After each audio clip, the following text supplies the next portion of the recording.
Hello everybody and welcome to Kindwyn's Coastal Reads, and today I'm going to be reading to a story from the Grimm's Complete Fairy Tales, and the story I'm reading today is called The Valiant Little Tailor. Okay, The Valiant Little Tailor. One summer's morning, a little tailor was sitting on his table by the window. He was in good spirits, and sewed with all his might. Then came a peasant woman down the street crying, "Good jams, cheap! Good jams, cheap!" This rang pleasantly in the tailor's ears. He stretched his delicate head out of the window and called, "Come up here, dear woman, here you will get rid of your goods." The woman came up the 3 steps to the tailor with her heavy basket, and he made her unpack all of the pots for him. He inspected all of them, lifted them up, put his nose to them, and at length said, "The jam seems to me to be good, so weigh me out 3 ounces, dear woman, and if it comes to 1/4 of a pound, I will not complain." The woman, who had hoped to find a good sale, gave him what he desired, but went away quite angry and grumbling. "Now God bless this jam," cried the little tailor, "and give me health and strength." So he brought the bread out of the cupboard, cut himself a piece right across the loaf, and spread the jam over it. "This won't taste bitter," said he, "but I will just finish the jacket before I take a bite." He laid the bread near him, sewed on, and in his joy made bigger and bigger stitches. In the meantime the smell of the sweet jam ascended to the wall, where the flies were sitting in great numbers, that they were attracted and descended on it in hosts. "Ho, who invited you?" said the little tailor, and drove the unbidden guests away. The flies, however, who understood no words, would not be turned away, but came again in ever-increasing companies.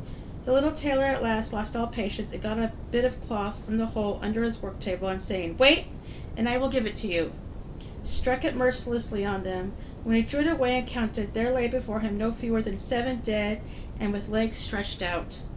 "Are you a fellow of that sort?" said he, and could not help admiring his own bravery.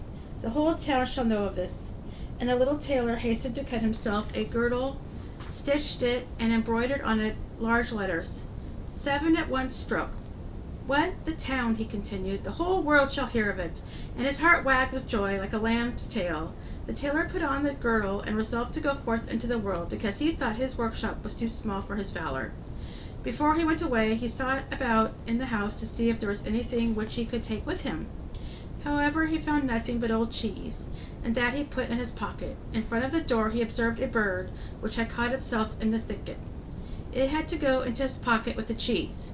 Now he took to the road boldly, and as he was light and nimble, he felt no fatigue. The road led him up a mountain, and when he had reached the highest point of it, there sat a powerful giant, looking about him quite comfortably. The little tailor went bravely up, spoke to him, and said, "Good day, comrade. So you are sitting there overlooking the widespread world. I am just on my way there, and want to try my luck. Have you any inclination to go with me?" "Oh..." The giant looked contemptuously at the tailor and said, "You ragamuffin, you miserable creature." "Oh, indeed," answered the little tailor, and unbuttoned his coat, and showed the giant the girdle. "There you may read what kind of man I am." The giant read, 7 at one stroke, and thought that they had been men with whom the tailor had killed, and began to feel a little respect for the tiny fellow. Nevertheless, he wished to try him first, and took a stone in his hand, and squeezed it together so that the water dropped out of it. "Do that likewise," said the giant, "if you have the strength." "Is that all?" said the tailor. "That is child's play with us," and put his hand into his pocket, brought out the soft cheese, and pressed it until the liquid ran out of it. "Faith," said he, "that was good, wasn't it?" The giant did not know what to say, and could not believe it of the little man. Then the giant picked up a stone and threw it so high that the eye could scarcely follow it. "Now, little mite of a man, do that likewise." "Well thrown," said the tailor, "but after all the stone came down to earth again. I will throw you one which shall never come back at all." And he put his hand into his pocket, took out the bird, and threw it into the air. The bird, delighted with its liberty, rose, flew away, and did not come back. "How does that shot please you, comrade?" asked the tailor. "You certainly can throw," said the giant, "but now we will see if you are able to carry anything properly." He took the little tailor to a mighty oak tree, which lay there, felled on the ground, and said, "If you are strong enough, help me to carry the tree out of the forest." "Readily," answered the little man. "You take the trunk on your shoulders, and I will raise up the branches and twigs. After all, they are the heaviest." The giant took the trunk on his shoulder, but the tailor seated himself on a branch, and the giant, who could not look round, had to carry away the whole tree, and the little tailor to boot. The tailor was quite merry and happy, and whistled the song. 3 tailors rode forth from the gate, as if carrying the tree were child's play. The giant, after he had dragged the heavy burden part of the way, could go no further, and cried, "Ho, I shall have to let the tree fall." The tailor sprang nimbly down, seized the tree with both arms as if he had been carrying it, and said to the giant, "You are such a great fellow, and yet cannot even carry the tree." They went on together, and as they passed a cherry tree, the giant laid hold of the top of the tree where the ripest fruit was hanging, bent it down, put it into the tailor's hand, and bade him eat. But the little tailor was much too weak to hold the tree, and when the giant let it go, it sprang back again, and the tailor was hurried into the air with it. When he had fallen down again without injury, the giant said, "What is this? Have you not strength enough to hold the weak twig?" "There is no lack of strength," answered the little tailor. "Do you think that could be anything to a man who has struck down 7 at one blow? I leapt over the tree because the huntsmen are shooting down there in the thicket. Jump as I did, if you can do it." The giant made the attempt, but could not get over the tree, and remained hanging in the branches, so that in this also the tailor kept the upper hand. The giant said, "If you are such a valiant fellow, come with me into our cavern and spend the night with us." The little tailor was willing, and followed him. When they went into the cave, other giants were sitting there by the fire, and each of them had a roasted sheep in his hand, and was eating it. The little tailor looked round and thought, "It is much more spacious here than in my workshop." The giant showed him a bed, and said he was to lie down in it and sleep. The bed, however, was too big for the little tailor. He did not lie down in it, but crept into a corner when it was midnight, and the giant thought that the little tailor was lying in a sound sleep. He got up, took a great iron bar, cut through the bed with one blow, and thought he had given the runt his finishing stroke. With the earliest dawn the giants went into the forest, and had quite forgotten the little tailor, when all at once he walked up to them quite merrily and boldly. The giants were terrified. They were afraid that he would strike them all dead, and ran away in a great hurry. The little tailor went onwards, always following his own pointed nose. After he had walked for a long time, he came to the courtyard of a royal palace, and as he felt weary, he lay down on the grass and fell asleep. While he lay there, the people came and inspected him on all sides, and read on his girdle, 7 at one stroke. "Ah," said they, "why is the great warrior here in the midst of peace? He must be a mighty lord." They went and announced him to the king, and gave it as their opinion that if war should break out, this would be a weighty and useful man, who ought on no account to be allowed to depart. The council pleased the king, and he sent one of his couriers to the little tailor to offer him military service when he awoke. The ambassador remained standing by the sleeper, waited until he stretched his limbs and opened his eyes, and then conveyed to him this proposal. "For this very reason I have come here," the tailor replied. "I am ready to enter the king's service." He was therefore honorably received, and a special dwelling was assigned to him. The soldiers, however, were set against the little tailor, and wished him 1,000 miles away. "What is to be the end of this?" they said amongst themselves. "If we quarrel with him, and he strikes about him, 7 of us will fall at every blow. Not one of us can stand against him." They came therefore to a decision, went to the king and begged for their dismissal. "We are not prepared," said they, "to stay with a man who kills 7 at one stroke." The king was sorry that for the sake of one he should lose all his faithful servants, wished that he had never set eyes on the tailor, and would willingly get rid of him again, but he did not venture to give him his dismissal, for he dreaded that he should strike him and all his people dead, and place himself on the royal throne. He thought about this for a long time, and at last found good counsel. He sent to the little tailor, and had him informed that as he was such a great warrior, the king had one request to make to him. In a forest of his country lived 2 giants who caused great mischief with their robbing, murdering, ravaging, and burning, and no one could approach them without putting himself in danger of death. If the tailor conquered and killed these 2 giants, he would give him his only daughter to wed, and half this kingdom as a dowry. Likewise 100 horsemen should go with him to assist him. That would indeed be a fine thing for a man like me, thought the little tailor. One is not offered a beautiful princess and half a kingdom every day of one's life.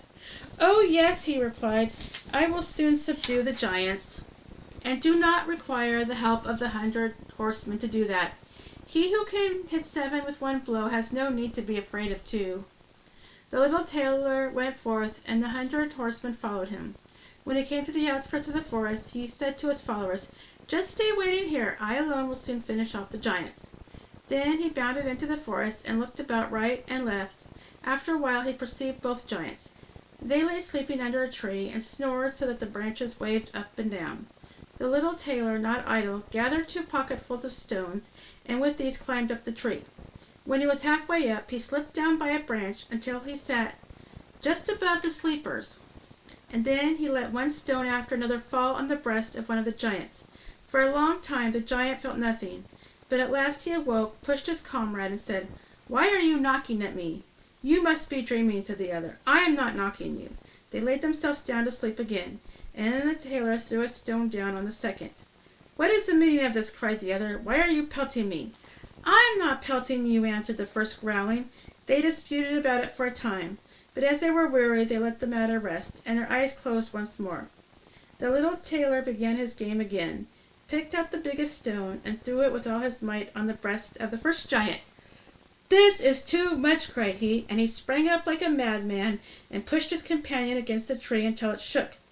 The other paid him back in the same coin, and they got into such a rage that they tore up trees and belabored each other so long that at last they both fell down dead on the ground at the same time. Then the little tailor leapt down.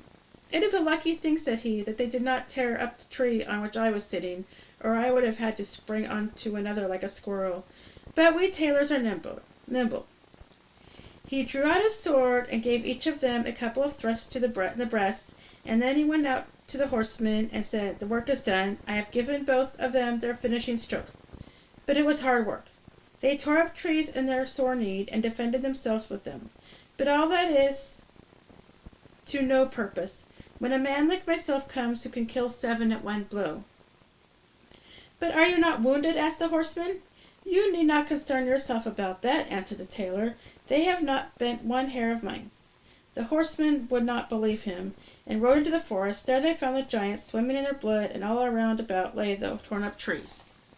The little tailor demanded of the king the promised rewards. He, however, repented of his promise, and again thought of how he could get rid of the hero. "Before you receive my daughter and half of my kingdom," said he to him, "you must perform one more heroic deed. In the forest roams a unicorn which does great harm, and you must catch it first. I fear one unicorn still less than 2 giants. 7 at one blow is my kind of affair."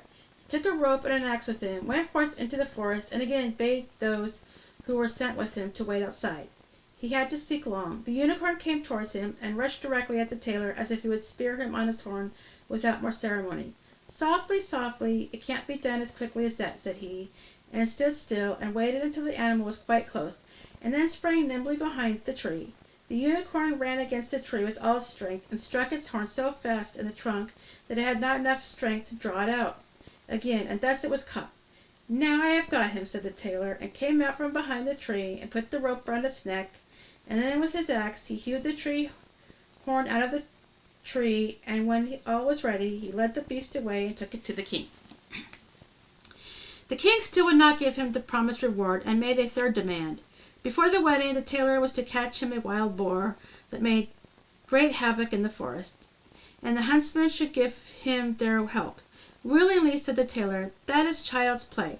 He did not take the huntsmen with him into the forest, and they were well pleased that he did not, for the wild boar had several times received them in such a manner that they had no inclination to lie in wait for him.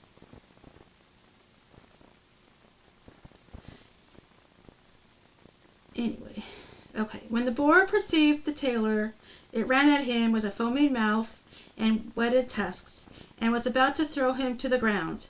But the active hero sprang into a chapel which was near and up to the window at once, and in one bound out again. The boar ran in after him, but the tailor ran outside and shut the door behind it, and the raging beast, which was much too heavy and awkward to leap out of the window, was caught. The little tailor called the huntsmen there that they might see the prisoner with their own eyes. The hero went to the king, who was now, whether he liked it or not, obliged to keep his promise, and the king gave him his daughter and the half of his kingdom.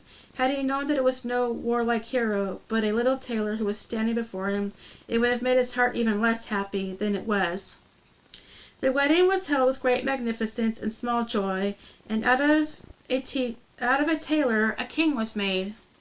After some time, the young queen heard her husband say in his dreams at night, "Boy, made me the doublet and patch the pantaloons, or else I will wrap the yard measure over your ears." Then she discovered in what state of life the young lord had been born, and next morning complained of her wrongs to her father, and begged him to help her to get rid of her husband, who was nothing else but a tailor. The king comforted her and said, "Leave your bedroom door open this night, and my servant shall stand outside, and when he has fallen asleep shall go in, bind him, and take him on board a ship which shall carry him into the wide world." The woman was satisfied with this, but the king's armor bearer, who had heard all, was friendly with the young lord, and informed him of the whole plot. "I'll put a screw into that business," said the little tailor. At night he went to bed with his wife at the usual time, and when she thought that he had fallen asleep, she got up, opened the door, and then lay down again. The little tailor, who was only pretending to be asleep, began to cry out in a clear voice, "Boy, make me the doublet and patch me the pantaloons, or I will wrap the yard measure over your ears. I slayed 7 at one blow. I killed 2 giants. I brought away 1 unicorn and caught a wild boar, and now I am expected to fear those who are standing outside the room." When these men heard the tailor speaking thus, they were overcome by a great dread, and ran as if the wild hunter were behind them, and none of them would venture anything further against him, so that the little tailor was king, and remained one to the end of his life. The end. And that is the story of the Valiant Little Tailor from the Grimm's Complete Fairy Tales. And I hope you enjoyed the story, and thank you all for watching, and hopefully you have a good night, and talk to you all later. Bye.